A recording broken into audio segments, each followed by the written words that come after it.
ഞാനാ പറയുന്നത്, big boss എന്ന് പറഞ്ഞ ഷോ നമ്മളെ കബളിപ്പിക്കുന്നത് അവിടെയാണ്. ഒരു സൈക്കോളജിസ്റ്റും അവിടെ ഇല്ല. ദ സെയിം ടൈം ഈ പറയുന്ന ഡ്രഗ് തരിക എന്നുള്ളത് അതൊരു ക്രൈമാണ്. അവർക്ക് ആരാണ് അധികാരം കൊടുത്തത് 3 ദിവസം ഒരാൾ ഒരു മുറിയിൽ പൂട്ടിയിടാൻ വേണ്ടിയിട്ട്?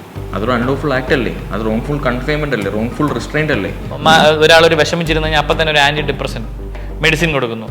ഇത് എന്ത് ബേസിലാണ് കൊടുക്കുന്നത്? എനിക്ക് മരുന്ന് തരാൻ പറഞ്ഞത് ആരാണ്? ആ മരുന്ന് കൊടുത്ത പയ്യൻ അറിയില്ല ഇത് എന്തിനുള്ള മരുന്നാണ്. അത് ഗൂഗിൾ ചെയ്തപ്പോഴാണ് അദ്ദേഹം തന്നെ തിരിച്ചറിയുന്നത് ഈ മരുന്ന് ഇന്ന അസുഖത്തിന് കൊടുക്കുന്നത്. ഇത് ടോയ്ലറ്റിൽ പോകാൻ ഡ്രസ്സ് ഊരുന്നത് വരെ ഒരു ക്യാമറ വെച്ച് ഷൂട്ട് ചെയ്യുവാണ്. ഇത് എവിടുത്തെ നീതിയാണ്?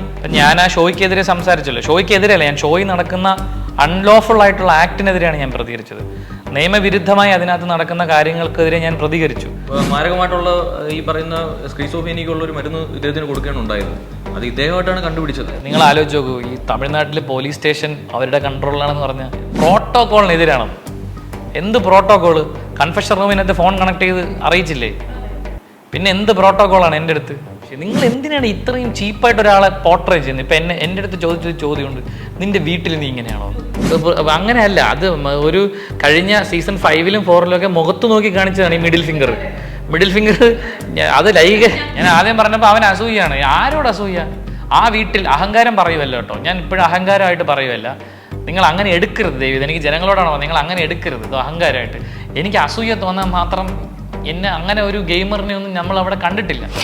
ഇന്ന് നമ്മുടെ കൂടെയുള്ളത് ബിഗ് ബോസ് കണ്ടസ്റ്റന്റ് ആയിട്ടുള്ള DJ സിബിനും അദ്ദേഹത്തിന്റെ അഡ്വക്കേറ്റ് ആയിട്ടുള്ള സൂര്യ രാജുവാണ്. നമസ്കാരം. സുഖമായിരിക്കുന്നോന്ന് ഞാൻ ചോദിക്കുന്നില്ല, കുറേ സുഖമാണ്.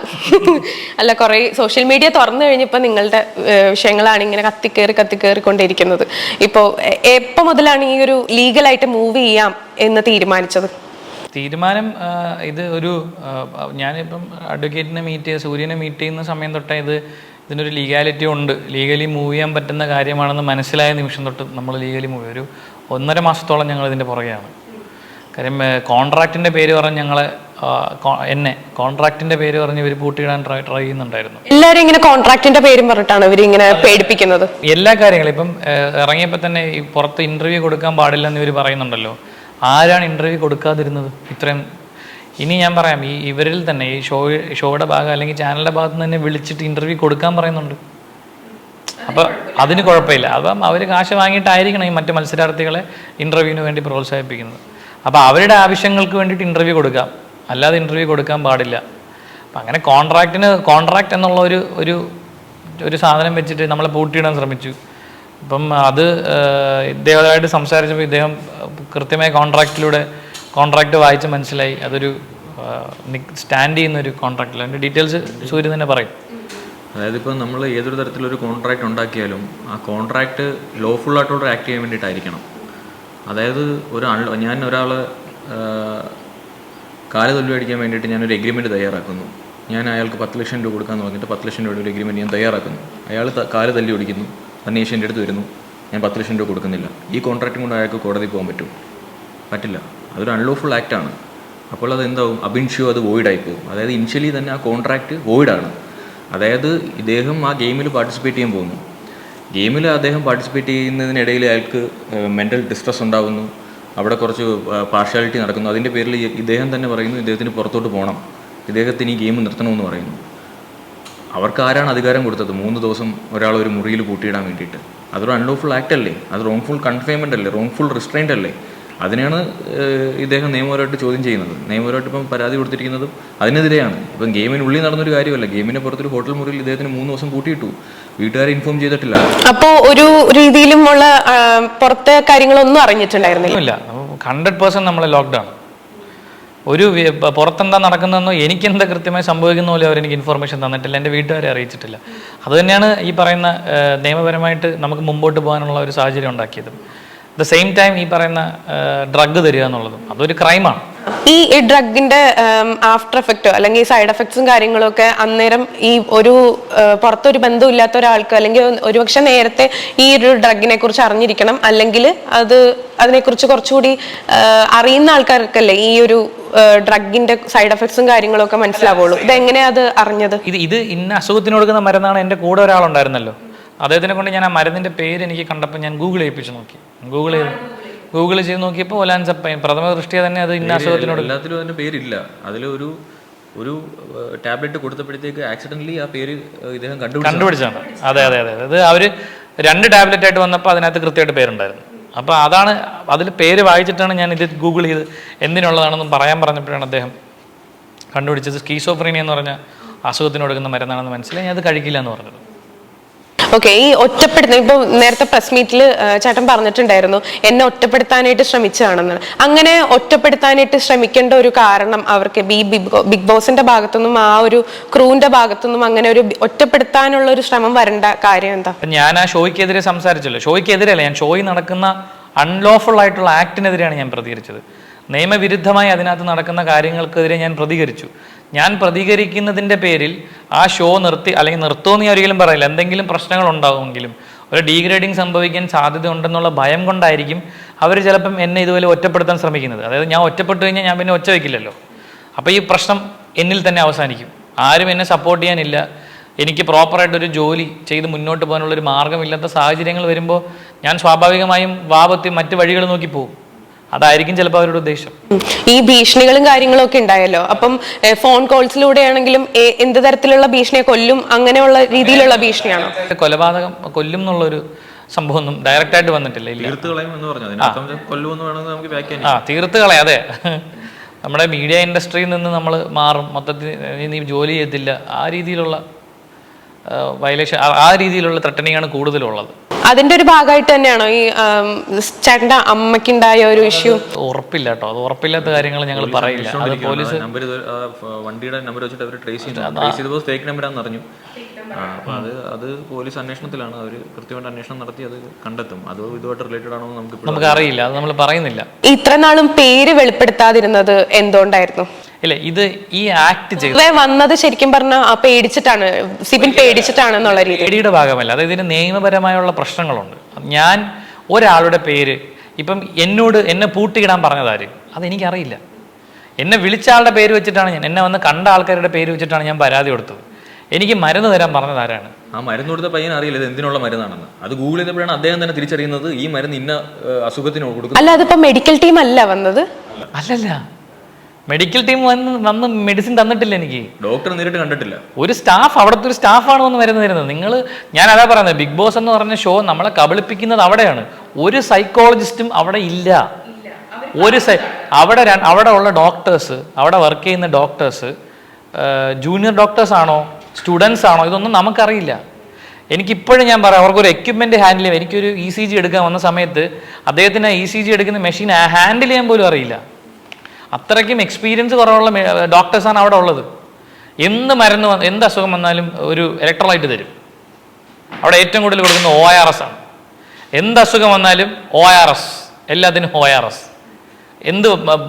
ഒരാളൊരു വിഷമിച്ചിരുന്നു കഴിഞ്ഞാൽ അപ്പം തന്നെ ഒരു ആൻറ്റി ഡിപ്രസൻ മെഡിസിൻ കൊടുക്കുന്നു. ഇത് എന്ത് ബേസിലാണ് കൊടുക്കുന്നത്? ഞാൻ അതാ ചോദിക്കും, എന്ത് ബേസിലായിരിക്കും കൊടുക്കുന്നത്? ഒരു മരുന്ന് കഴിക്കുമ്പോൾ ഒരു രോഗിയുടെ പ്രാഥമിക ആവശ്യമാണ് അതിൻ്റെ പ്രിസ്ക്രിപ്ഷൻ. അതായത് ഞാൻ ആ മരുന്ന് കഴിച്ചു, ഇതാണ് ഞാൻ കഴിക്കുന്ന മരുന്ന് എന്നതിൻ്റെ തെളിവെന്താണ്? പ്രിസ്ക്രിപ്ഷനാണ്. അല്ലെങ്കിൽ ഇന്ന മരുന്നാണ് താങ്കളടുത്ത് ഞാൻ കഴിക്കാൻ പറയുന്നത്. ആ മരുന്ന് എന്താണെന്ന് അറിയാനുള്ള അവകാശം എനിക്ക് ബേസിക് ഹ്യൂമൻ റൈറ്റ്സ് ആണ്. അത് കൊടുത്തിട്ടില്ല. അത് സ്ലീപ്പിംഗ് പിൽസ് എന്ന് പറഞ്ഞിട്ട് ഈ പറയുന്ന മാരകമായിട്ടുള്ള ഈ പറയുന്ന സ്ക്രീസോഫീനിക്കുള്ള ഒരു മരുന്ന് ഇദ്ദേഹത്തിന് കൊടുക്കുകയാണ് ഉണ്ടായത്. അത് ഇദ്ദേഹമായിട്ടാണ് കണ്ടുപിടിച്ചത്. അത് ഒരു വലിയ ക്രിമിനൽ, അത് തന്നെ ക്രൈമാണ്. ഒരു ഡോക്ടർ ഇല്ല അവിടെ. അങ്ങനെ ഒരു ഡോക്ടർ എന്നെ വന്ന് കണ്ടില്ല. എനിക്ക് ഈ മരുന്ന് അവിടുത്തെ ഒരു സ്റ്റാഫാണ്. അപ്പം ഞാൻ അയാളുടെ പേര് കേസ് കൊടുത്തിട്ട് കാര്യമുണ്ടോ? ഇല്ല. അത് പോലീസാണ് കണ്ടുപിടിക്കേണ്ടത്. ഇത് ആരാണ് ഇതിന്റെ പിന്നിൽ? എന്നെ വിളിച്ച ആളുടെ പേര് എനിക്ക് പറയാൻ പറ്റൂ, പക്ഷെ അയാളെ കൊണ്ട് വിളിപ്പിച്ചത് ആരാണ്? അയാളാണ് കുറ്റവാളി. അയാളുടെ പേര് അത് പോലീസ് കണ്ടുപിടിച്ച് പോലീസാണ് FIR ഇടേണ്ടത്. അല്ലാതെ ഞാൻ ഇവിടെയുള്ള എന്നെ ഫോൺ ചെയ്ത ആളുടെയോ അല്ലെങ്കിൽ എന്നെ വന്ന് കണ്ട 2-3 പേരുടെയും പേര് പറഞ്ഞിട്ട് കാര്യമുണ്ടോ? അവർ ചെറിയ കണ്ണുകൾ മാത്രമാണ്. ഇപ്പൊ ഇത്രയും വലിയൊരു ടീമിനെതിരെയാണ് ഇപ്പൊ സിബിൻ ചേട്ടൻ പോരാടുന്നതൊക്കെ. അപ്പോൾ അവരുടെ ഭാഗത്തുനിന്ന് എന്തെങ്കിലും ഒരു തരത്തിലുള്ള ഒരു ഓഫറോ അല്ലെങ്കിൽ ക്യാഷോ അങ്ങനെ എന്തെങ്കിലുമൊക്കെ ഓഫർ ചെയ്തിട്ടുണ്ടായിരുന്നോ? അങ്ങനെ ഇതിന് ശേഷം ഞാനിത് പുറത്ത് പറഞ്ഞതിന് ശേഷം അങ്ങനെ ഒരു രീതിയിൽ എന്നെ കോൺടാക്ട് ചെയ്തിട്ടില്ല. അങ്ങനെ വന്നാലും എനിക്ക് വേണ്ട. എനിക്ക് പൈസ അല്ല എൻ്റെ ഉദ്ദേശം, സെറ്റിൽമെന്റ് അല്ല എൻ്റെ ഉദ്ദേശം. ഒന്ന്, എന്നെ ഉപദ്രവിക്കാതിരിക്കുക. 2, ഇത് ആരാണോ ഇത് ചെയ്തത് അവർക്കെതിരെ ശക്തമായി നടപടി എടുക്കണം. കാര്യം ഇതൊരു മനുഷ്യന്റെ ജീവിതം വെച്ചിട്ട് ഒരിക്കലും ഒരു ഗെയിം കളിക്കാൻ പറ്റില്ല, ഒരു ഗെയിം ഷോ നടത്താൻ പാടില്ല. ഇങ്ങനെ ഒരു സാഹചര്യം, സിറ്റുവേഷൻ ഇങ്ങനെ ആർക്കുണ്ട്. കാര്യം എന്ന് വെച്ചാൽ അതിനകത്ത് പല രീതിയിലുള്ള ഹ്യൂമൻ റൈറ്റ്സ് വയലേഷൻ അവിടെ ഫണ്ടമെന്റൽ റൈറ്റ്സ് വയലേറ്റ് ചെയ്യുന്നുണ്ട്. കാര്യം എന്ന് വെച്ചാൽ ഇവിടെ മറ്റൊരു കണ്ടസ്റ്റന്റ് ബാക്ക് ബോണിൽ പെയിൻ ഉണ്ടായിട്ട്, സിവിയർ പെയിൻ ഉണ്ടായിട്ട് ഒരു ഫിസിക്കൽ ടാസ്കിനിടയിൽ ഒരു ഇഞ്ചുറി പറ്റുന്നു, ബാക്ക് ബോണിന് സിവിയർ പെയിൻ ഉണ്ടാകുന്നു. ആ കണ്ടസ്റ്റന്റിന് മെഡിക്കൽ അറ്റൻഷൻ കൊടുക്കാതെ ആ കണ്ടസ്റ്റൻറ്റിനെ മണിക്കൂറുകളോളം ആ ഹൗസിനകത്ത് ഇട്ടിരുന്നിട്ട്, അതായത് ആ കണ്ണീരൊപ്പുന്ന വീഡിയോസും അതേ കണക്ക് ഈ കോ കണ്ടസ്റ്റൻസ് കരയുന്ന വീഡിയോസും എല്ലാം ഷൂട്ട് ചെയ്യാൻ വേണ്ടിയിട്ട് അവർ മണിക്കൂറുകളോളം ഹ്യൂമൻ റൈറ്റ്സ് വയലേറ്റ് ചെയ്ത് അതിനകത്ത് ഇട്ടിരുന്നു. അവിടുന്ന് ഒരു ആംബുലൻസ് വിളിച്ച് കൊണ്ടുപോയിട്ടില്ല. ഇതൊക്കെ കണ്ടിട്ടാണ് ഇദ്ദേഹത്തിന് മെൻ്റൽ ഡിസ്ട്രസ് ഉണ്ടാകുന്നത്. അത് ആക്ച്വലി ബേസിക് ആയിട്ടുള്ള ഫണ്ടമെൻ്റൽ റൈറ്റിൻ്റെ വയലേഷനാണ്. ഇതെന്നിട്ട് ഇവർ എയർ ചെയ്യുന്നുണ്ട്. അത് പ്രൊമോഷന് വേണ്ടി എന്നിട്ട് ഈ കണ്ടന്റ് അവർ യൂസ് ചെയ്യുവാണ്. ഈ കണ്ടസ്റ്റന്റിന് പെർമിഷൻ ഇല്ലാതെ, അതായത് ടോയ്ലറ്റിൽ പോകാൻ ഡ്രസ്സ് ഊരുന്നത് വരെ ഇവർ ക്യാമറ വെച്ച് ഷൂട്ട് ചെയ്യുവാണ്. ഇത് എവിടുത്തെ നീതിയാണ്? അതേപോലെ തന്നെ ഇപ്പം നേരത്തെ ഇതിന് മുമ്പും ബഹുമാനപ്പെട്ട കേരള ഹൈക്കോടതിയിൽ ഒരു കേസ് പരിഗണനയിൽ വന്നിരുന്നു. റോക്കി എന്ന് പറഞ്ഞൊരു കണ്ടസ്റ്റന്റ് ഒരാളെ മർദ്ദിക്കുന്ന ദൃശ്യങ്ങൾ ഇവർ എയർ ചെയ്തത്. അത് യൂണിയൻ മിനിസ്ട്രിയുടെ ബ്രോഡ്കാസ്റ്റിംഗ് അതോറിറ്റിയുടെ കേസ് വന്നിരുന്നു. റിട്ട് പെറ്റീഷനായിട്ട് ബഹുമാനപ്പെട്ട കോടതിയിൽ അത് ആദർശസ് എന്ന് പറഞ്ഞിട്ടൊരു അഭിഭാഷകനാണ് അത് ഫയൽ ചെയ്തിരുന്നത്. ആ കേസ് ഇപ്പോൾ എവിടെയാണ്? അതെന്തുകൊണ്ടാണ് അത് അല്ല, അതായത് DGPക്ക്, അതായത് R1 to R7 അതിനകത്ത് കൃത്യമായിട്ട് നോട്ടീസ് അയച്ചു. ഞാൻ ആ കേസിനെ പറ്റി വിശദമായിട്ട് പഠിച്ചതാണ്. അതിനകത്ത് ഹോട്ട്സ്റ്റാർ ഉൾപ്പെടെ ഈ പറയുന്ന ഈ എൻഡമോൾ ഷൈനും ഏഷ്യാനെറ്റിനും എല്ലാം നോട്ടീസ് അയച്ചു. എന്തുകൊണ്ട് നിങ്ങൾ ഈ സാധനം ഒരു ക്രിമിനൽ ഒഫൻസ് നടക്കുന്നു? നമ്മൾ സിനിമയിൽ ഒരാളെ തല്ലുന്നത് കണക്കല്ലല്ലോ, ഒറിജിനലായിട്ട് ഒരു റിയാലിറ്റി ഷോയിൽ ഒരാളെ ആക്രമിക്കുകയാണ്. ആ ആക്രമിക്കുന്ന വിഷ്വൽ അവർ പുറത്തു വിട്ടിട്ട് അത് എയർ ചെയ്തിട്ട് അത് പ്രൊമോഷന് വേണ്ടിയിട്ട് ഇപ്പോൾ ആ വിക്ടിമായിട്ടുള്ള ഒരാൾ ആ ഡിഫാക്ടോ കംപ്ലൈൻറ്റിൻ്റെ പേര് വെച്ചിട്ട് അയാളെ ഇടിച്ചു പുകച്ചു എന്ന് പറഞ്ഞിട്ടാണ് ഇവർ ടാഗ് ചെയ്തിരിക്കുന്നത്. കാരണം ഇടിച്ചു പുകച്ചു, എന്നിട്ട് അത് വെച്ച് പ്രൊമോട്ട് ചെയ്തിരിക്കുകയാണ്. ഒരു ക്രിമിനൽ ഒഫൻസ് ആണ് നടന്നിരിക്കുന്നത്. അയാൾക്ക് ഇടിച്ച ആൾക്ക് മറ്റേ ഹീറോ പരിവേഷം കൊടുത്തിട്ട് അയാൾ ഇടിച്ചു പുകച്ചു എന്നൊക്കെ പറഞ്ഞത് എയർ ചെയ്യാൻ അവർക്ക് ആരാണ് അധികാരം തന്നത്? സിജോയ്ക്ക് അങ്ങനെയാണെങ്കിൽ ഒരു കംപ്ലൈന്റ് ഫയൽ ചെയ്യാനുള്ള അധികാരം ഇല്ലേ? സിജോ രണ്ടാമത് ഷോയിലകത്ത് കയറിയില്ലേ? വയ്യാതെയും സിജോ പൂർണ്ണമായി ആരോഗ്യവാനാവാതെ രണ്ടാമത് ഷോയിൽ കയറി. സിജോ അവസാനം വരെ മത്സരിച്ചു. എങ്ങനെ മത്സരിച്ചു? എങ്ങനെ ഇത്രയും ദിവസം? ഇപ്പം അവർ തന്നെ പറയുന്നുണ്ട് 3 ദിവസത്തിൽ കൂടുതൽ ഒരു കണ്ടസ്റ്റന്റ് മാറി നിന്ന് കഴിഞ്ഞാൽ അയാളെ മത്സരത്തിൽ നിന്ന് പുറത്താക്കും. അപ്പം സിജോ തന്നെ സംസാരിക്കണം. എന്തായിരുന്നു സിജോ ആയിട്ടുള്ള കമ്മ്യൂണിക്കേഷൻ? എന്തിനു സിജോ മത്സരത്തിലേക്ക് തിരിച്ചു വന്നു? എന്തായിരുന്നു കാരണം എന്ന് സിജോ തന്നെ പറയണം. പ്രേരണ കൊടുത്ത അപ്പം കേസ് കൊടുക്കാതിരിക്കാനായിരിക്കുമോ? ഇതൊക്കെ നമ്മുടെ ക്വസ്റ്റ്യൻസ് ആണ്. കേസ് കൊടുക്കാതിരിക്കാനായിരിക്കും ചിലപ്പോൾ സിജോനിക്ക് വീണ്ടും ഒരു ഓഫർ കൊടുത്തത്. പിന്നെ സ്വാഭാവികമായിട്ടും ഇതിനകത്ത് ഈ വരുന്ന കണ്ടസ്റ്റൻസ് എല്ലാം ആ ഒരു ലൈം ലൈറ്റിലും ഒരു സെലിബ്രിറ്റി ആ ഒരു റീച്ചിൽ നിൽക്കുന്ന ആൾക്കാരാണ് ബേസിക്കലി ഇതിനകത്ത് വരുന്ന ആൾക്കാരെല്ലാം. അപ്പം ഇത്രയും വലിയൊരു കോർപ്പറേറ്റ് കമ്പനിക്കെതിരെ അവർ ശബ്ദിച്ചു കഴിഞ്ഞാൽ, അല്ലെങ്കിൽ ഈ ഒരു കോൺട്രാക്ട് വയലേറ്റ് ചെയ്ത് കഴിഞ്ഞാൽ ഇവർക്കുണ്ടാകുന്ന ഫിനാൻഷ്യൽ ലയബിലിറ്റി എന്തായിരിക്കാം, ഫിനാൻഷ്യൽ പെനാൽറ്റി എന്തായിരിക്കും, കോടതിയിൽ ഇവർ ഫേസ് ചെയ്യേണ്ടി വരുന്നത് എന്തായിരിക്കാം, അല്ലെങ്കിൽ ഇവർ ഈ പറയുന്ന മീഡിയ ഇൻഡസ്ട്രിയിൽ നിന്ന് പുറന്തള്ളപ്പെടുമോ എന്നുള്ള എല്ലാ പേടി ഇവർക്കുണ്ടാകും. ആ പേടിയെ എല്ലാം അതിജീവിച്ചുകൊണ്ടാണ് ഇദ്ദേഹം ഇന്ന് മീഡിയയുടെ ഫ്രണ്ടിൽ നിങ്ങളുടെ മുമ്പിൽ ഇരിക്കുന്നത്. അപ്പോൾ അദ്ദേഹത്തിൻ്റെ ഫ്യൂച്ചർ എന്താണെന്ന് അദ്ദേഹത്തിന് നല്ല ഒരു ചോദ്യചിഹ്നമാണ് ഇപ്പോൾ മനസ്സിലുള്ളത്. അപ്പം ഈ പറയുന്ന കൃത്യമായിട്ടുള്ള അന്വേഷണം നടത്തി ഇതിനകത്ത് കൃത്യമായിട്ട് ആരാണോ ഇതിനകത്ത് ഒഫൻസ് ചെയ്തിരിക്കുന്നത് അവരെ പണിഷ് ചെയ്യാൻ തന്നെ വേണം. എന്നാലേ ഇത് നാളെ ഒരാൾക്ക് ഉണ്ടാവാതിരിക്കത്തുള്ളൂ. അതിനു വേണ്ടിയിട്ടാണ് കൃത്യമായിട്ട് ഈ പറയുന്ന രീതിയിൽ അന്യ സംസ്ഥാനത്താണെങ്കിൽ പോയി അവിടെ പോയി കൃത്യമായിട്ടുള്ള കാര്യങ്ങൾ നമ്മൾ ചെയ്തിട്ട് തിരിച്ചു വന്നിരിക്കുന്നത്. മനസ്സിലായില്ലേ? ആരൊക്കെയാണ് ഇതിന്റെ പിന്നിൽ പ്രവർത്തിച്ചതെന്ന് ഇപ്പൊ പറയാൻ പറ്റുമോ? എൻ്റെ ഒരു ഊഹം മാത്രമല്ല എനിക്ക് പറയാൻ പറ്റത്തുള്ളൂ. നമുക്കൊരു ഇന്ന ആളായിരിക്കാം എന്നുള്ളൊരു ഊഹം മാത്രമേ. അപ്പോൾ കൃത്യമായിട്ട് ഇപ്പം നിങ്ങൾ ആലോചിക്കുക, ഇത്രയും വലിയൊരു 100-200ഓളം പേരിലധികം ആൾക്കാർ വർക്ക് ചെയ്യുന്ന ഒരു പ്രൊഡക്ഷൻ ഹൗസാണത്. അപ്പോൾ അവിടെ ഹൂ ഓർഡേഡ്, ആരാണ് എന്നെ പൂട്ടിയിടാൻ ഓർഡർ ചെയ്തത്? ഇവനെ ഇപ്പോൾ വെളി വിടണ്ട, ഇവന് മരുന്ന് കൊടുക്കാം, ഇത് ആരാണ് അപ്രൂവ് ചെയ്തത്? ഈ മരുന്ന് എനിക്ക് ആദ്യം കിട്ടുന്ന രാത്രി 1 മണിക്കാണ്. അപ്പം ഞാനിപ്പം മനസ്സിലാക്കിയത് വെച്ചിട്ട് ഈ മരുന്ന് ഒരു പ്രിസ്ക്രിപ്ഷനോ ഒരു പ്രോപ്പർ ഡോക്ടറിൻ്റെ അടുത്തൊന്നും അല്ലാതെ സൈക്യാട്രിക് മെഡിസിൻ കിട്ടില്ല. അപ്പം രാത്രി 1 മണിക്ക് ഇത് ഇവർക്ക് എവിടെ നിന്ന് കിട്ടി? ഇതൊരു സ്റ്റോക്ക് ചെയ്യുന്നുണ്ടായിരിക്കുമോ? അത് വീഡിയോ കോളിലൂടെ ഇത് നിർദ്ദേശിക്കാൻ പറ്റുമോ? ഇങ്ങനെ മെഡിസിൻ കൊടുക്കാൻ വേണ്ടി നിർദ്ദേശിക്കാൻ പറ്റുമോ? അപ്പം അത് സ്റ്റോക്ക് ചെയ്യുന്നുണ്ടായിരിക്കാം. ഇങ്ങനൊരു വലിയൊരു ഷോയുടെ ഭാഗമായിട്ട് നടക്കുമ്പോഴേക്കും അവിടെ ഒരു മെഡിക്കൽ ടീമും കാര്യങ്ങളും ഒക്കെ വേണ്ടതല്ലേ? അല്ലെങ്കിൽ ഇതിനു മുമ്പ് നമ്മൾ രജത് കുമാർ സാറിന്റെ ഇന്റർവ്യൂ എടുത്തിട്ടുണ്ടായിരുന്നു. സാറ് പറഞ്ഞത് ഈ ഒരു ഷോയിന്റെ ഭാഗമായിട്ട് ഒരു ഹോസ്പിറ്റലിൽ തന്നെ അവർക്ക് ഒരു കണക്ഷൻ ഉണ്ട്, അവിടെയാണ് എല്ലാവരെയും കൊണ്ടുപോകുന്നതും വരുന്നതും എന്നാണ്. ഈ ഹോസ്പിറ്റലിൽ നിന്നുള്ള ഡോക്ടേഴ്സ് 24/7 അവിടെ അവൈലബിൾ ആയിരിക്കും നിങ്ങൾക്ക് തോന്നുന്നുണ്ടോ? അങ്ങനെയാണെങ്കിൽ എൻ്റെ ചോദ്യം, അങ്ങനെയാണെങ്കിൽ ഈ പറഞ്ഞ മത്സരാർത്ഥി എൻ്റെ സീസണിൽ ടാസ്കിൽ ഈ പറഞ്ഞ നടുവ് വയ്യാതെ എഴുന്നേറ്റ് നടക്കാൻ പോലും പറ്റാതെ ഉണ്ടായിരുന്ന ആ കണ്ടസ്റ്റന്റിനെ ഒരു കാണാനോ പുറത്ത് കൊണ്ടുപോകാൻ എന്തിന് ഇവർ മണിക്കൂറുകളോളം പൂട്ടിയിട്ടു? അങ്ങനെ ഒരാളവിടെ ഉണ്ടെങ്കിൽ മാത്രമാണോ ഇവർ ടാർഗറ്റ് ചെയ്യുന്നത്? എനിക്കറിയില്ല ഇവരുടെ ഉദ്ദേശം എന്താണെന്നോ അല്ലെങ്കിൽ ഏത് രീതിയിലാണെന്നോ എനിക്കറിയില്ല. ഞാൻ പറഞ്ഞില്ല, അവിടെ കൂടുതലായിട്ട് അവിടെ ഒരു BP ചെക്ക് ചെയ്യുക, ബേസിക് ആയിട്ട് ഒരു BP നോക്കുക, ECG ചെക്ക് ചെയ്യുക, ഇങ്ങനത്തെ ബേസിക് സാധാരണഗതിയിലുള്ള ഒരു ട്രീറ്റ്മെൻറ്റ്സ് മാത്രമേ അവിടെ ഉള്ളൂ. ഇപ്പം നമ്മളൊരു അസുഖം വന്ന് ഒരു ആശുപത്രിയിൽ പോകുമ്പോൾ അയാൾ ഡോക്ടറാണെന്ന് നമുക്ക് ഉറപ്പുണ്ട്. ഇത് അങ്ങനത്തെ ഒരു സ്ഥലമല്ലല്ലോ. നിങ്ങൾക്ക് ഉറപ്പില്ല? എനിക്കിപ്പോ ഞാൻ സ്വയമേ ഡോക്ടറാണെന്ന് അവിടെ ഒരാൾ വന്ന് പറഞ്ഞ് നമുക്ക് വിശ്വസിച്ചല്ലേ പറ്റൂ.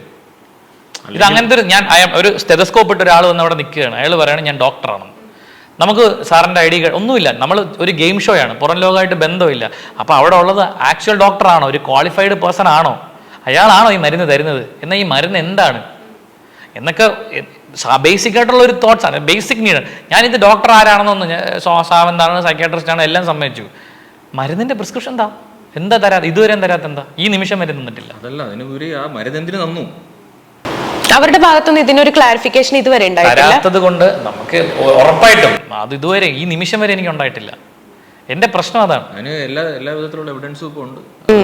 അവര് പേടിക്കുന്നുണ്ടെന്ന് ഉറപ്പാണോ? അവര് പേടിക്കുന്നുണ്ടോ? ഇപ്പൊ ഇങ്ങനെ ഒരുപാട് സോഷ്യൽ മീഡിയയിൽ കൂടെ നമ്മൾ ഇങ്ങനെ ഓരോ കാര്യങ്ങൾ പുറത്തു വിടുമ്പോൾ, ഫോട്ടോ ഉൾപ്പെടെ പുറത്തു വിടുമ്പോഴും അവര് പേടിക്കുന്നുണ്ട് എന്ന് ഉറപ്പാണ്? ഞാൻ ചോദിക്കട്ടെ, അവർക്ക് അങ്ങനെ ഒരു പേടിയും കാര്യങ്ങളൊന്നും ഇല്ലാത്തത് കൊണ്ടായിരിക്കുമല്ലോ പ്രൈമറി സ്റ്റേജിൽ തന്നെ എന്നെ അവര് ഇഗ്നോർ ചെയ്തത് അല്ലേ? ആദ്യമേ തന്നെ ഞാൻ ഈ ഒരു പ്രശ്നം ഉന്നയിക്കുന്ന എവിടെയായിരിക്കും? സ്വാഭാവികമായ ചാനലിൽ. അവിടെ നിന്ന് ഒരു പ്രോപ്പർ ഒരു റെസ്പോൺസ് എനിക്ക് കിട്ടാത്തതുകൊണ്ടാണല്ലോ ഞാൻ പബ്ലിക്കിൽ വരികയും നിയമപരമായിട്ട് പോവുകയും ചെയ്തത് അല്ലേ? അപ്പോൾ അവർക്ക് നിങ്ങൾ ആലോചിച്ച് നോക്കൂ, ഈ തമിഴ്നാട്ടിൽ പോലീസ് സ്റ്റേഷൻ അവരുടെ കൺട്രോളിലാണെന്ന് പറഞ്ഞാൽ, അതായത് എല്ലാ സീസണും അവിടെയാണ്, എല്ലാ ലാംഗ്വേജിലെ ബിഗ് ബോസും മോസ്റ്റ് ഓഫ് ദ ലാംഗ്വേജ് അവിടെ ആ ചെന്നൈ EVP-യിലാണ് നടക്കുന്നത്. മലയാളവും തമിഴും ഒക്കെ അവിടെയാണ് നടക്കുന്നത്. അപ്പോൾ അവിടെ ഓൾറെഡി കേസുകൾ ഉണ്ടെന്നും ഞങ്ങൾ പോയത് ഞങ്ങളുടെ ഡീറ്റെയിൽസ് ഒക്കെ കളക്ട് ചെയ്യുന്ന വേറൊരു പോലീസുകാരനാണ്, ഒരു സബ് ഇൻസ്പെക്ടർ ലേഡിയാണ്. പുള്ളിക്കാരത്തിൽ ഞങ്ങളുടെ ഡീറ്റെയിൽസ് ഒക്കെ കളക്ട് ചെയ്തിട്ട് ഈ പറയുന്ന SHO എടുത്ത് പറയുന്നു, ഫുൾ ഇൻഫോർമേഷനും കണക്ട് ചെയ്ത് ഇന്ന ആളാണ്, ഇന്ന ഷോയാണ്, ഇന്ന ചാനലാണെന്ന് കൃത്യമായി മനസ്സിലാക്കി ബന്ധപ്പെട്ട ആൾക്കാരുമായി സംസാരിച്ചതിന് ശേഷമാണ് അയാൾ എന്നെ കാണാൻ വന്നത്. അയാൾ ആദ്യം പരാതി എടുക്കാൻ പറ്റില്ല, പരാതി വായിച്ചോലും നോക്കിയില്ല. ഐസൊലേഷൻ ആണെന്നാണ് പറഞ്ഞത്. ഇതൊരു ഐസൊലേഷൻ ആണ്. നിങ്ങൾ ആദ്യം പുള്ളി പറഞ്ഞത് ഇവിടെ നിൽക്കില്ല എന്ന് പറഞ്ഞു. അപ്പം ഇദ്ദേഹം കൗണ്ടർ ചെയ്തു, ഇത് ഇന്ന സ്റ്റേഷനാണ്. അപ്പം ആ പരാതി ഓക്കെ, അത് ശരിയായി. രണ്ടാമത് പുള്ളി ഞങ്ങൾ പരാതിയുടെ കാര്യം പറഞ്ഞപ്പോൾ പുള്ളി പറയുന്നത് നിങ്ങൾ കോൺട്രാക്റ്റൊക്കെ ഒപ്പിട്ടിട്ടല്ലേ നീ ഇങ്ങോട്ട് കയറി വന്ന്. അപ്പോൾ ആലോചിക്കണം, ഈ കോൺട്രാക്റ്റിൻ്റെ കാര്യം പുള്ളിയുടെ അടുത്ത് ആര് പറഞ്ഞു? മൂന്നാമതായി പുള്ളി പറയുന്നത് കോൺട്രാക്ട് അബിൻഷു വേർഡാണെന്ന് ഇദ്ദേഹം പറയുമ്പോൾ അടുത്ത കൗണ്ടർ, നിന്നെ ഐസൊലേഷന് പൂട്ടിയിട്ടു. ഇതെന്താ കോവിഡ് കാലമാണ് ഐസൊലേറ്റ് ചെയ്യാൻ? അത് കൺസെന്റ് ഇല്ലാതെ ഒരിക്കലും, അതായത് 167 CRPC പ്രകാരം ഒരു പോലീസ് ഉദ്യോഗസ്ഥൻ നമ്മൾ അറസ്റ്റ് ചെയ്ത് കഴിഞ്ഞാൽ നമ്മൾ കസ്റ്റഡിയിൽ എടുത്ത് 24 മണിക്കൂറിനുള്ളിൽ നമ്മളൊരു മജിസ്ട്രേറ്റിന് മുമ്പിൽ ഹാജരാക്കണമെന്നാണ്. അതല്ല എന്നുണ്ടെങ്കിൽ അറസ്റ്റ് ചെയ്ത്, അതായത് അത് നോൺ പേയബിൾ ഒഫൻസ് ആണെന്നുണ്ടെങ്കിൽ, അതല്ല നമ്മൾ അറസ്റ്റ് ചെയ്യുന്ന ആ ഒരു സമയത്ത് തന്നെ നമ്മൾക്ക് ആരെയാണെന്ന് വെച്ചാൽ ഫോൺ തരണം, നമുക്ക് വിളിച്ചറിയിക്കാൻ വേണ്ടിയിട്ട്. അല്ലെങ്കിൽ നമ്മളെ സുഹൃത്തിനെയോ നമ്മളെ വീട്ടുകാരെയോ പോലീസുകാരെയോ ഇൻഫോം ചെയ്യണം. അതായത് ഇന്നാളെ CRPC പ്രകാരം അറസ്റ്റ് ചെയ്തു എന്നുള്ളതിൻ്റെ ഇൻഫർമേഷൻ കൊടുക്കണം. 167 അത് പറയുന്നത്. ഈ 72 മണിക്കൂറോളം ഇദ്ദേഹത്തിന് പൂട്ടിയിട്ടു. ആരെ അറിയിച്ചിട്ടില്ല. ആരാണ് അവർക്ക് അധികാരം കൊടുത്തത്? TV-യിൽ കാണുന്ന എന്നെ പുറത്തേക്ക് കൊണ്ടുപോകുന്നത് ആരോഗ്യപരമായുള്ള പ്രശ്നങ്ങൾ കാരണം സിബിനെ വീട്ടിൽ നിന്ന് മാറ്റുന്നു, അനൗൺസ്മെന്റും വരുന്നു. അത് അറിഞ്ഞിട്ടാണ് എൻ്റെ വീട്ടുകാർ വിളി തുടങ്ങിയത്. അപ്പോൾ 24 hours കഴിഞ്ഞിട്ടാണ് എൻ്റെ വീട്ടുകാർ അറിയുന്നത്. ബേസിക്കലി ടെലികാസ്റ്റ് വരുന്ന അങ്ങനെയാണല്ലോ. അപ്പോൾ ലൈവ് കണ്ടിട്ടാണ് ഇവർ വിളിച്ചിട്ട് ഫോൺ എടുക്കുന്നില്ല, റെസ്പോണ്ട് ചെയ്യുന്നില്ല, ഒരു കാര്യവും പറയുന്നില്ല. ഇദ്ദേഹത്തിൻ്റെ ഫാദറിന് ക്രിട്ടിക്കൽ ആയിട്ടുള്ള ഒരു മെഡിക്കൽ സിറ്റുവേഷൻ ഉണ്ടായി. അത് ഇൻഫോം ചെയ്യാൻ വേണ്ടിയിട്ട് ഇദ്ദേഹത്തിനെ വിളിച്ചിട്ട് പോലും കണക്ട് ചെയ്യാൻ പറ്റുന്നില്ല, സമ്മതിക്കില്ല എന്ന് പറഞ്ഞ്. പ്രോട്ടോകോളിനെതിരാണെന്ന്. എന്ത് പ്രോട്ടോകോള്? കൺഫെഷൻ റൂമിനകത്ത് ഫോൺ കണക്ട് ചെയ്ത് അറിയിച്ചില്ലേ? പിന്നെ എന്ത് പ്രോട്ടോകോളാണ് എൻ്റെ അടുത്ത്? ബേസിക്കലി അതൊരു ക്രിമിനൽ ഓഫൻസ് ആണ്. ഒരാളെ റോങ്ഫുള്ളി കൺഫൈൻ ചെയ്തിടുവാണ്. ഒരു പോലീസ് സ്റ്റേഷനിൽ പോലും ചെയ്യാത്ത അത്രയും ക്രൂരതയാണ് ഇദ്ദേഹത്തിൻ്റെ അടുത്ത് ചെയ്തിരിക്കുന്നത്. 3 ദിവസം ആരാണ് അധികാരം കൊടുത്തത് അവർക്ക് കൂട്ടിയിടാൻ വേണ്ടിയിട്ട്? ചേട്ടൻ്റെ അടുത്ത് ഞാൻ നേരിട്ട് കാണുമ്പോൾ ചോദിക്കണം എന്ന് വെച്ചാൽ, ഇനിയിപ്പോൾ ലൈവിലല്ലാതെ നമുക്ക് എപ്പിസോഡ് വരുമല്ലോ. അപ്പോൾ ആ എപ്പിസോഡ് വരുന്നതിന് നമ്മൾ കാണാത്ത രീതിയിൽ അതെല്ലാം എഡിറ്റഡ് ആണല്ലോ. അപ്പോൾ അതിനപ്പുറം വേറെ എന്തെങ്കിലും കാര്യങ്ങൾ നടന്നിരുന്നോ? കാരണം എന്താണെന്ന് വെച്ച് കഴിഞ്ഞാൽ ചേട്ടൻ പുറത്താകുന്ന ആ ഒരു ഇഷ്യൂ, അല്ലെങ്കിൽ ഒരു ലൈംഗിക ചേഷ്ട കാണിച്ചു എന്ന് പറയുന്ന ആ ഒരു ഇഷ്യൂ ഇല്ല. അതൊരു അങ്ങനെയല്ല. അത് ഒരു കഴിഞ്ഞ സീസൺ 5-ലും 4-ലും ഒക്കെ മുഖത്ത് നോക്കി കാണിച്ചതാണ് ഈ മിഡിൽ ഫിംഗർ. അത് ഞാനൊന്നും മനസ്സിൽ പോലും വിചാരിക്കുന്നില്ല ഔട്ട് ആവും എന്നുള്ളത്. ആ ഒരു കാര്യം പറഞ്ഞിട്ട് അത്രയും ഡൗൺ ആയിട്ട് പിന്നെ ഒരാൾ പുറത്ത്, അത്രയും നാളും ഒരു ഭയങ്കര ആക്റ്റീവായിട്ട് കളിച്ചിരുന്ന ഒരു കണ്ടസ്റ്റന്റ് പെട്ടെന്ന് ഔട്ടായപ്പോ ഞങ്ങളൊക്കെ പെട്ടെന്ന് അയ്യോ ഇങ്ങനെ ഔട്ടാവുക അങ്ങനെയാ വിചാരിച്ചത്. ഞാൻ പറയുന്നല്ലേ, എൻ്റെ കൺസേൺസ് എന്ന് പറയുന്നത് ക്രിയേറ്റീവ് ടീമിനെതിരെയാണ്. എന്നെ ലാൽ സാറ് ചോദ്യം ചെയ്തതോ ആ എപ്പിസോഡിൽ അതല്ല എൻ്റെ വിഷയം. നിങ്ങൾ എന്തിനാണ് ഇത്രയും ചീപ്പായിട്ട് ഒരാളെ പോർട്രേ ചെയ്യുന്നത്? ഇപ്പം എൻ്റെ അടുത്ത് ചോദിച്ചൊരു ചോദ്യമുണ്ട്, നിൻ്റെ വീട്ടിൽ നീ ഇങ്ങനെയാണോ എന്ന്. അപ്പം എന്തിനാണ് അവരെയൊക്കെ ഇതിലേക്ക് ഇൻക്ലൂഡ് ചെയ്യുന്നത്?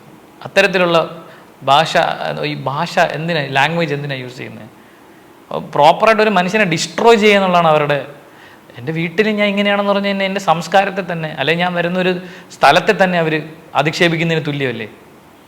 ഞാൻ പഠിച്ചത് വന്ന് അങ്ങനെ അത് പ്രോപ്പറായിട്ട് അതൊരു എന്താ പറയുക, ഒരു ഹ്യൂമിലിയേഷനാണത്. അതൊരിക്കലും ഒരു ഞങ്ങൾ എല്ലാവരും പറയുന്നുണ്ട്, ഈ ഫാൻസ് ആർമിയൊക്കെ വന്നിരുന്ന് സംസാരിക്കുമ്പോൾ ഇവർ ആലോചിക്കേണ്ടത്, നിങ്ങൾക്ക് ഇഷ്ടമുള്ള കണ്ടസ്റ്റൻറ്റിനെ നിങ്ങൾ സപ്പോർട്ട് ചെയ്തോളൂ.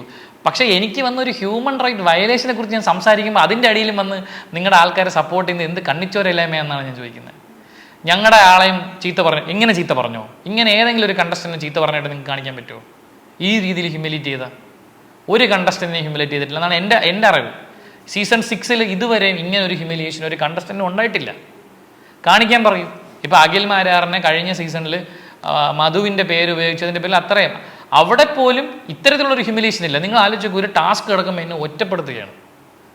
അത് എവിടെയെങ്കിലും ഉണ്ടായിട്ടുണ്ടോ? സിബിൻ ഈ ടാസ്കിൽ പങ്കെടുക്കാൻ പാടില്ല എന്ന്. അതെന്താ? ഞാൻ അവിടെ ഉള്ള ആളല്ലേ?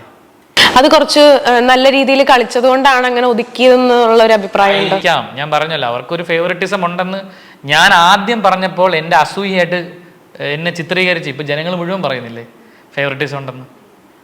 ഞാൻ ആദ്യം പറഞ്ഞപ്പോൾ അവൻ അസൂയാണ്. ആരോട് അസൂയ? ആ വീട്ടിൽ അഹങ്കാരം പറയുമല്ലോ കേട്ടോ. ഞാൻ ഇപ്പോഴും അഹങ്കാരമായിട്ട് പറയുമല്ല. നിങ്ങൾ അങ്ങനെ എടുക്കരുത് ദൈവം. എനിക്ക് ജനങ്ങളോടാണോ നിങ്ങൾ അങ്ങനെ എടുക്കരുത്, ഇത് അഹങ്കാരമായിട്ട്. എനിക്ക് അസൂയ തോന്നാൻ മാത്രം എന്നെ അങ്ങനെ ഒരു ഗെയിമറിനെ ഒന്നും നമ്മൾ അവിടെ കണ്ടിട്ടില്ല. ഒരു പക്ഷേ ഈ പറയുന്ന പൂജയോ അല്ലെങ്കിൽ ജിൻഡോ ചേട്ടനോ ചിലപ്പോൾ സിജോയോ ഇവരൊക്കെ ആയിരിക്കും നമ്മുടെ മേളിൽ തട്ടിൽ ഒരു ടോട്ടോ നമ്മളുമായിട്ട് മത്സരിക്കാൻ പറ്റുന്ന രീതിയിലുള്ള സംസാര ശകലങ്ങളൊക്കെ ഉള്ള ആൾക്കാർ. ചിലപ്പോൾ അർജുനോ ലുക്സ് കൊണ്ടൊക്കെ ആണെങ്കിൽ അർജുനാണെങ്കിൽ നമ്മളോട് ഒന്ന് ഫൈറ്റ് ചെയ്ത് നിൽക്കും. ടാസ്ക് ഒക്കെ അർജുൻ പെർഫോം ചെയ്യുന്ന ആ ഒരു ലെവലിൽ എന്നോട് ഫൈറ്റ് ചെയ്യാൻ പറ്റിയ അർജുൻ. ഈ പറയുന്ന ആൾക്കാരോടൊന്നും എനിക്ക് ഒരു അസൂയ വരേണ്ട കാര്യമില്ല. കാര്യം സംസാരിച്ച് നിൽക്കാൻ പറ്റില്ല, ഒരു ടാസ്ക് ഫിസിക്കൽ ടാസ്ക് വൃത്തിയായി ചെയ്യാൻ അറിയില്ല. അവരോടൊക്കെ എനിക്ക് എന്തിനു അസൂയ തോന്നണം? അപ്പം പ്രോപ്പറായിട്ട് ഫേവറിറ്റിസം ഉണ്ടെന്നല്ല അതിൻ്റെ അർത്ഥം. ജാസ്മിനെതിരെ ഒരുപാട് കാര്യങ്ങൾ അവിടെ പറഞ്ഞതുകൊണ്ടും അങ്ങനെയൊക്കെയാണോ, അതിൻ്റെ ഒരു ബേസിലാണോ അവരിങ്ങനെ ഒറ്റപ്പെടുത്താൻ? എനിക്ക് അങ്ങനെ, ഞാനിപ്പോൾ ആ പേര് പറയുന്നത് തന്നെ പ്രശ്നമാണ്. ചിലപ്പോൾ അത് തന്നെയാണ് ബേസിക് എൻ്റെ പ്രശ്നം. ഞാൻ ആദ്യം റേസ് ചെയ്യുന്ന കൺസേൺ ഇതാണ്. ഈ ഷോ ഫേവറിറ്റിസം, ഒരു പ്രത്യേക കണ്ടസ്റ്റൻറ്റ് നിങ്ങൾ പരിഗണന കൊടുക്കുന്നുണ്ട്. എങ്ങനെ നിങ്ങൾക്ക് മനസ്സിലായി? എൻ്റെ അടുത്ത് ചോദ്യം, എന്തുകൊണ്ടത് പറയുന്നു? ഒന്നാമത്തെ കാര്യം, ഫസ്റ്റിലെ പോയ ഫോൺ കോൾ, അത് ഞാൻ വെളിയിൽ നിന്ന് കണ്ടിട്ടാണല്ലോ അകത്ത് കയറിയത്. രണ്ടാമത്തെ കാര്യം, ഞാൻ വന്ന ആ വീക്കെൻഡിലുള്ളൊരു എപ്പിസോഡിൽ ഗബ്രിയുടെ മേളിൽ മാത്രം എല്ലാ കുറ്റവും വെച്ച് കെട്ടുന്നു. നിങ്ങളെല്ലാവരും കണ്ടത്. മൂന്നാമത്തെ വീക്ക് ഞാൻ കയറിയ രണ്ടാമത്തെ ആഴ്ച സിബിൻ ഒറ്റയ്ക്കായി ടാർഗറ്റ്. ഗബ്രീനെ വിട്ട് എൻ്റെ മേളിൽ വെച്ച് അങ്ങ് ചാർത്തി തരുവാണ്.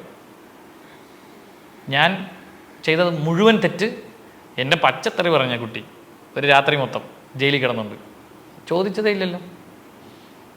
ഇപ്പം എന്തൊക്കെ ചോദിച്ചു? എൻ്റെ തന്തയ്ക്ക് ഒരു വിളിച്ചിട്ടുണ്ട് ആരെയോ, അതൊന്നും ചോദ്യം ചെയ്തില്ലല്ലോ. അപ്പം എനിക്ക് മനസ്സിലായി പരിപാടി ഫേവറിറ്റിസം ഉണ്ട്. ഞാൻ അത് കറക്റ്റാക്കി പറഞ്ഞു. നിങ്ങൾ ഫേവറിറ്റിസം കാണിക്കുന്നുണ്ട് ഉറപ്പായിട്ടും. അഖിൽമാരാർ ഉന്നയിച്ച വിഷയമുണ്ടല്ലോ, അതും സിബിൻ ചേട്ടൻ ഉന്നയിച്ച വിഷയവും രണ്ടാണ് ശരിക്കും. പക്ഷേ ഇത് രണ്ടും കൂടെ മിക്സ് ചെയ്തിട്ടാണ് സോഷ്യൽ മീഡിയയിലാണെങ്കിലും ഇപ്പൊ നിങ്ങൾ രണ്ടും കൂടെ ഒരുമിച്ച് അതിനുവേണ്ടി ഇറങ്ങിയത് കൊണ്ടായിരിക്കാം അങ്ങനെ ഒരു മിക്സ് ആയിട്ടുള്ള ഒരു കാര്യമായിട്ട് കാണുന്നത് ആളുകൾ. അതിനെതിരെ അതിനോട് എന്താ പറയാനുള്ളത്? അല്ല, രണ്ട് വിഷയമാണ്. അതായത് ഇതെല്ലാം ഈ ഷോയുമായി നടക്കുന്ന മോശമായ കാര്യങ്ങളാണ്. അതിൽ ഒരെണ്ണം ലെറ്റ്സ് എനിക്കെതിരെ നടന്നൊരു ക്രിമിനൽ കുറ്റമാണ്, ഒരു ഹ്യൂമൻ റൈറ്റ് വയലേഷനാണ്. മറ്റത് ആ കുട്ടികൾ തന്നെ വന്ന് പരാതി കൊടുക്കേണ്ടതാണ്. അവർക്ക് അങ്ങനെ ഒരു വിഷയം ഉണ്ടായിട്ടുണ്ടെങ്കിൽ അവർ പരാതി കൊടുക്കണം. ആരാണോ അവരോട് ആ രീതിയിൽ മോശമായി സംസാരിച്ചത് അവർ പരാതി കൊടുക്കണം, മുമ്പോട്ട് വരണം എന്നാണ് എനിക്കും പറയാനുള്ളത്. എന്നാലേ നിങ്ങൾ പറയുന്ന കാര്യങ്ങളിൽ വസ്തുത ഉണ്ടെന്ന് അത് സ്റ്റാൻഡ് ചെയ്തുള്ളൂ. ഇപ്പം എന്നോട് എല്ലാവരും സിബിൻ എന്തുകൊണ്ട് കേസ് കൊടുക്കുന്നില്ലെന്ന് എത്രയോ പ്രാവശ്യം ആരൊക്കെയോ ചോദിച്ചു. കേസ് കൊടുക്കുന്നത് ചുമ്മാ പരിപ്പോട വാങ്ങിക്കുന്ന പോലത്തെ സാധനമല്ല.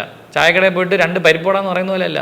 കേസ് കൊടുക്കും. ഞങ്ങൾ 1.5 മാസം കഷ്ടപ്പെട്ടിട്ടാണ് ഞങ്ങൾക്ക് ഇത്രയും ഒരു സ്റ്റെപ്പ് കിട്ടിയത്. ഒരു ഫസ്റ്റ് സ്റ്റെപ്പാണ് ഞങ്ങളുടെ കേസ് രജിസ്റ്റർ ചെയ്തു എന്ന് പറയുന്നത് തന്നെ ഞങ്ങളുടെ ഫസ്റ്റ് സ്റ്റെപ്പ്. 1.5 മാസം ഞങ്ങൾ ഇതിൻ്റെ പുറകെ. അതും ചെന്നൈ പോയി വരിക എന്നുള്ളത് സാമ്പത്തികപരമായിട്ട് ഒത്തിരി ചിലവുള്ള കാര്യമാണ്. ഇതിനൊക്കെ എനിക്ക് വരുമാനം വേണ്ടേ ബേസിക്കലി. അപ്പോൾ അതിനിടയ്ക്ക് എൻ്റെ അച്ഛൻ്റെ സർജറി നടക്കണം. ഇപ്പം എനിക്ക് അമ്മയ്ക്ക് ഇങ്ങനെ ഒരു ഇഷ്യൂ. അപ്പോൾ ഇതിനൊക്കെ പൈസയാണല്ലോ ബേസിക്കലി വേണം. നമ്മളെ സഹായിക്കണമെന്ന് ആരുമില്ല. വർക്ക്സ് വരുന്നില്ല, വർക്ക്സ് ഒക്കെ ബ്ലോക്കാണ്. അതിൻ്റെ ഇടയിൽ കൂടെ ഞങ്ങൾ കഷ്ടപ്പെട്ട് ഫൈറ്റ് ചെയ്ത് ഇത് എടുക്കണം. സ്ലോയിങ് ഡൗൺ പ്രോസസ്സാണ്. അപ്പം ആൾക്കാരിങ്ങനെ ചുമ്മാ ഈ അഖിൽമാരാർ ഉന്നയിച്ച ആളുകളുണ്ടല്ലോ, ആ ആളുകളും സിബിൻ ചേട്ടൻ പറയുന്ന ആളുകളും രണ്ടും സെയിം ആൾക്കാരാണ്. ഈ പറയുന്ന ഷോയുമായി ബന്ധപ്പെട്ട ആൾക്കാർ തന്നെയാണ്, ഓർഗനൈസേഴ്സ്, എല്ലാം സംഘാടകർ തന്നെയാണ്. അതിപ്പം ഇപ്പോൾ കണ്ടസ്റ്റൻസിനോട് സംസാരിക്കാനായിട്ട് ഒരാളെ ചുമതലപ്പെടുത്തിയിട്ടുണ്ട്. അയാളെ എന്നോട് സംസാരിക്കുള്ളൂ, അയാളെ ഈ പറയുന്ന അഖിൽമാരാർ പറയുന്ന ആളുമായി സംസാരിക്കുള്ളൂ. അത് ഏത് രീതിയിലുള്ള സംസാരമാണ്? അതാണ് നമ്മുടെ ചോദ്യം. ഇപ്പം എന്നോട് വില പേശുന്നു, പേയ്മെൻറ്റിൻ്റെ പകുതി വേണമെന്ന് പറയുന്നു.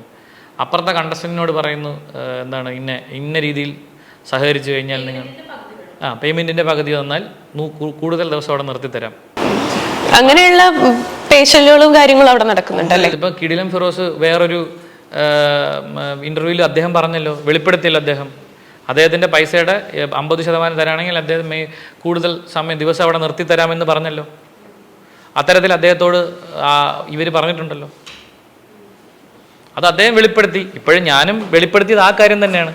എന്നോടും അത്തരത്തിൽ തന്നെയാണ് അവർ ആവശ്യപ്പെട്ടത്. ആ സെയിം കാര്യം തന്നെയാണ് എന്നോട് ആവശ്യപ്പെട്ടത്.